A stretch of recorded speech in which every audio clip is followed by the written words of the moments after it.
আজকে দুপুরে খাবারের জন্য একটু ডিম সেদ্ধ করেছি আর তার সঙ্গে করেছি সাদা ভাত।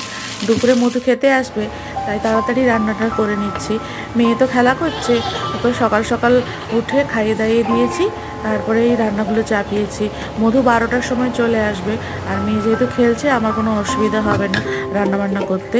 সাদা ভাত করেছি আর তার সঙ্গে একটু মাশরুম ভাজা করেছি, পেঁয়াজ কাঁচা লঙ্কা একটু ধনে জিরে গুঁড়ি দিয়ে মাশরুমটা ভাজা করেছি। তার সঙ্গে কয়েকটা চিংড়ি মাছ ছিল আগের দিনের, সেটা একসঙ্গে ভেজে নিয়েছি। আর অল্প একটু বাঁধাকপিও ছিল কালকের, সেই বাঁধাকপি তরকারিটা এখন গরম দেব। আর তার সঙ্গে সাদা ভাত।